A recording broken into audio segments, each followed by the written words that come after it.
Ano ba ang nangyari kahapon? No? Alam niyo po, napakasasaya ng mga DDS kahapon, mga bossing. Pagmulat ng aking mata, hindi, patulog pa lang ako. No? Habang pinapakinggan ko po at pinapanood ko yung mga live stream, mga kababayan, tungkol po doon sa Senate investigation, sa Senate Blue Ribbon Committee, na dati po si Marcoleta ang nangunguna at ang chairman. Sorry. Wala na. Uy, wala na kay Marcoleta. Ikaw naman, Mark, wala na nga kay Marcoleta. Inaasar mo pa, di ba? Ma'am Princess Paris at Sunshine Channel. Wala na kay Marcoleta. Masasaya yung mga DDS nung una, kasi puro yung gusto nila, yung naririnig nila doon mismo sa sa pagdinig ni Marcoleta, mga bossing. Pero eto, kapagka nabanggit 2018, 2016, 2020, 2017, yung mga taon na nanungkulan ang dating Pangulong Duterte, mga bossing, wala na ho. Taranta na. Hindi na alam kung ano ang isasagot. Hindi na alam kung paano paiikutin yung kwento. Di po ba? Doon simula sa 2022 hanggang 2025, para hong plaka, mga kababayan. Plakado lahat. No? 25%. Sabi daw po ni Martin Romualdez, 25% para daw kay Speaker, 25% para kay Saldico, 25%. Plakadong plakado, mga bossing. Maniniwala na ho sana kami. Kaya lang biglang bumanat si Sir. No, sabi nung diskaya na lalaki. 2 to 3% nga lang po yung natitira sa amin, yung kinikita. yung kinikita namin Ha? Sandamakmak, yung inyong sasakyan, napakarami, umaabot ng bilyon ang kwentasyon doon sa napakaraming sasakyan ninyo, tapos 2 to 3% lang, mga bossing. Kung sakali ho ang isang proyekto, mga kababayan, 2 bilyon. Ano po? Kung sakaling 2 bilyon ho, mga bossing, ang isang proyekto, 1 bilyon na lang, 1 bilyon ang isang proyekto, magkano po ang 2% niyan? Let's say sabihin natin 20 million, kung di ako nagkakamali. Correct nyo na lang po ako. Diba? O baka mas 20 million. Ilang 1 bilyon na proyekto para umabot sa ganung kalaki at ganung kayaman at ganung kadami yung pera nila, di ba, Ma'am Aba? Ngayon ho, mga bossing, alam naman natin yung paikutan dyan. Alam naman natin yung mga paandar ni Marcoleta kasama nung ibang mga senador. Ngayon ho, mga boss, yung pong isang magaling na senador natin, wala pong iba, kung di si Senator Bato de la Rosa, nagtatanong. Nagtatanong ho, mga boss. Alam niyo kung ano tanong? Ang sabi dito, yung mga binabanggit doon sa Senado, yung mga binabanggit doon sa mismong hearing na yun, puro congressman, bakit yung Senate President ang tanggal? Kasi halatang halata naman, simula po sa impeachment, mga bossing, madami nang nagiinit ang ulo kay Chis Escudero. Ha? Dagdag na lang ito, baka pumatong na lang ito. Di ba? Baka yung mga kasamahan nyo din dyan na hindi bumoto kay Chis Escudero o bumoto, yung mga kasamahan nyo na bumoto para kay Tito Soto, palitan si Chis Escudero, talagang matagal nang nagtitimpi. Biruin mo ba naman, tayong lahat ng mamamayang Pilipino, napakasimple lang. Forthwith, nakasulat. Buklatin mo yung diksyonaryo agad-agad sa lalong madaling panahon. Tapos nahihiya siguro yung ibang mga kasamahan nilang senador. Naknanti na pa. Alam ko naman ibig sabihin ng forthwith na yan Ibig sabihin ng forthwith na yan, agad-agad. Dapat maging kami, impeachment court kami.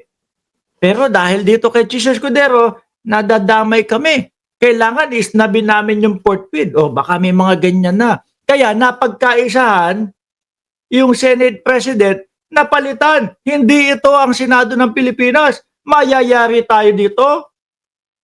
Baka papanagutin tayo ng batas ng Pilipinas kapag gano'n. Kasi hindi natin sinunod yung konstitusyon ng Pilipinas. Ganun yung bato. Ganun yun, no? Eto, nataon na lang na pagkatapos nung mismong hearing, nagkaroon ng ganyan. Kaya nga sabi ko sa inyo, mga bossing, simula pa lang nung umaga, ang sasaya na ho ng mga DDS. Masaya ho sila, ganito, ganyan. Nako, eto, mga Congress, nako, lagot ka na, Martin Romualdez. Nako, lagot ka na, saldi ko. Kasi pinapangalanan ni Diskaya Di po ba?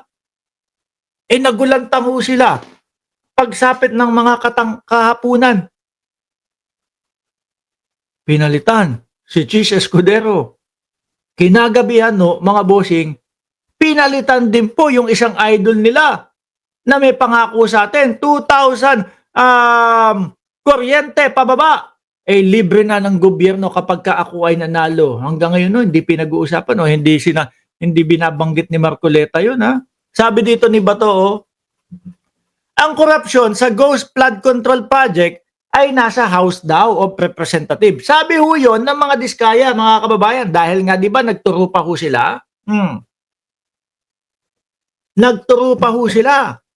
Mga bossing, eto si Marcy Teodoro, si Atayde, tsaka yung tatay na Atayde, tapos yung ka-alyado ni Vico Soto, doon pa lang Doon pa lang ho mga bossing, yung sa kaalyado ni Vico Soto, halatang halata na po, pamumulitika na lang ang ginagawa.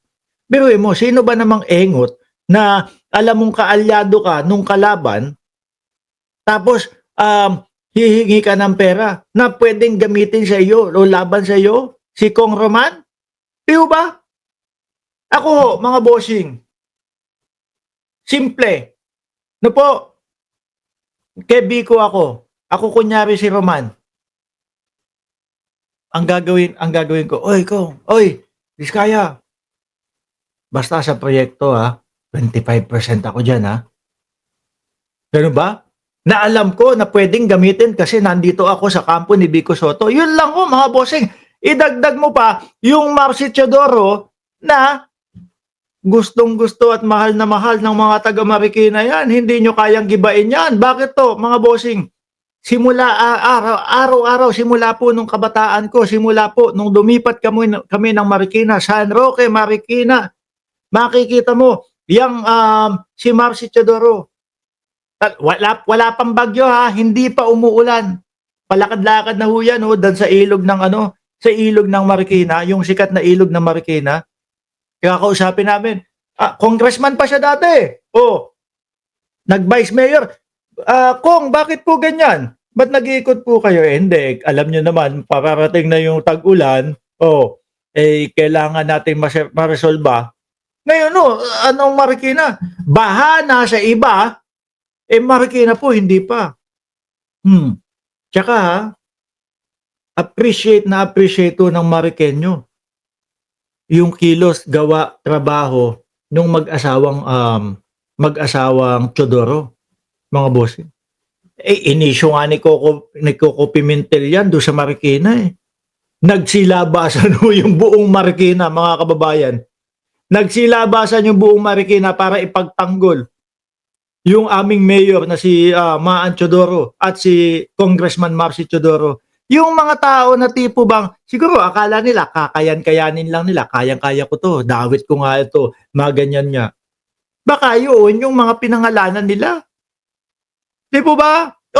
Ang korupsyon sa Ghost Flood Control Project ay nasa House of Representatives. Sure ka mamaya pag pinlay ko si Senator Ping Lacson, baka mabanggit yung mga kasama nyo dyan sa Senado.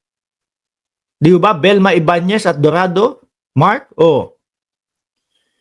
Senata. Ayon sa investigasyon ng Senate Blue Ribbon Committee. Pero bakit ang Senate President ang pinalitan? Dahil nga simula pa lang noong impeachment, dalaitin na ang mamamayang Pilipino kay Chis Escudero.